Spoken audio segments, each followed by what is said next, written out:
Assalamu alaikum warahmatullahi wabarakatuh. Bismillahirrahmanirrahim. Alhamdulillahi rabbil alamin. Wa sallallahu ala nabiyyina Muhammadin, amma ba'd. Ndugu yangu, nakukaribisha tena katika sehemu ya 13 ikiwa tunaendelea na darasa letu la mirathi. Leo bimashiatillahi tutaangalia wale ambao wanastahiki kupata sehemu ya robo. Robo kwa maana moja ya 4 ni fungu ambalo linawahusu watu wawili. Wa kwanza kabisa ni azauju na wa pili ni azauja, yani kwa maana mume na mke. Mume na mke wanahusika katika kupata fungu la robo. Tukianza na azauju kwa maana mume ana haki na kustahiki kupata fungu la robo liujudi faru alwarithi, kwa sababu ya kuwepo watoto au wajukuu wa marehemu. Mume anastahiki kupata fungu la robo ikiwa kuna watoto au wajukuu, yani kwa maana amekufa mtu. Aliyekufa ni mke, akaacha mume na akaacha watoto. Kwa kupatikana watoto, huyu mume anapelekwa katika fungu la robo. Ikiwa hawapo watoto, tumekwisha taja kuna fungu lile la nusu, mume ataenda kwenye fungu la nusu. Na mtu wa pili anastahiki kupata fungu la robo ni azauja, kwa maana mke.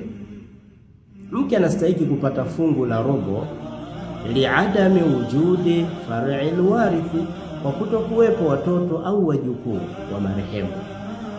Watoto au wajukuu wa marehemu wanapokosekana, basi mke anastahiki kupata fungu la robo, yani kwa maana amekufa mtu, aliyekufa ni mume akaacha watoto.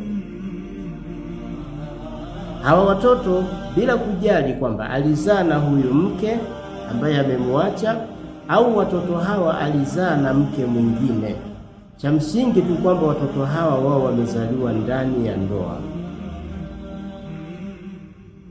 Hawa watoto wakiwa hawapo, basi mke atapata fungu la robo.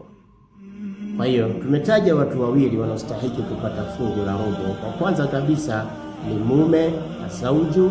Mume anastahiki kupata fungu la robo ikiwa kuna watoto au wajukuu, kwa maana anarithi pamoja na watoto. Watoto hawa ni watoto wa mke. Mke huyu awe alizaa na huyu mume au alizaa na mume mwingine, lakini ni watoto wake, basi hawa watoto watamfanya huyu mume apate fungu la robo. Ama wa pili ni mke. Mke anapata fungu la robo liadami wujudi far'il warithi, ikiwa hakuna watoto wala wajukuu. Kwa hiyo angalia, wakikosekana watoto au wajukuu, mke anapata fungu la robo, na wakiwepo watoto au wajukuu, mume anapata fungu la robo. Ama fungu linalofuatia baada ya kumaliza fungu la robo, tuangalie fungu la thumuni, ambalo ni fungu moja tu na linamhusu mtu mmoja tu. Thumuni kwa maana 1/8. Thumuni anastahiki kupata zauja, kwa maana mke. Mke anapata thumuni liwujudi far'il warithi, wanapokuwepo watoto au wajukuu. Mke anapata 1/8 ikiwa kuna watoto au wajukuu. Amekufa mtu, akaacha mke, akaacha watoto au wajukuu, basi huyu mke atachukua 1/8, kwa maana thumuni yake. Na hii thumuni, ikiwa kama ni wake wawili, ikiwa ni watatu, ikiwa ni 4, watashirikiana katika hii thumuni, kwa maana watachukua 1/8 kisha watagawana bisawia, kwa usawa. Kwa hiyo Haya ni mafungu mawili ambayo tumeyataja, fungu la robo na fungu la thumuni, na kama tulivyobainisha, fungu la robo wanastahiki watu wawili, mume na mke. Mume anapata fungu la robo ikiwa kuna watoto au wajukuu, na mke anapata fungu la robo ikiwa hakuna watoto au wajukuu. Fungu la thumuni anapata mke peke yake.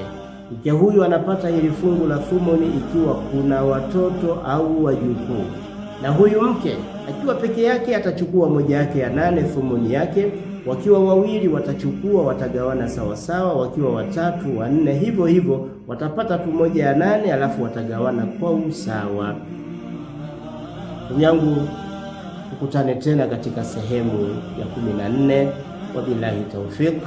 Wassalamu alaikum wa rahmatullahi wa barakatuhu wa jazakumullahu khairan.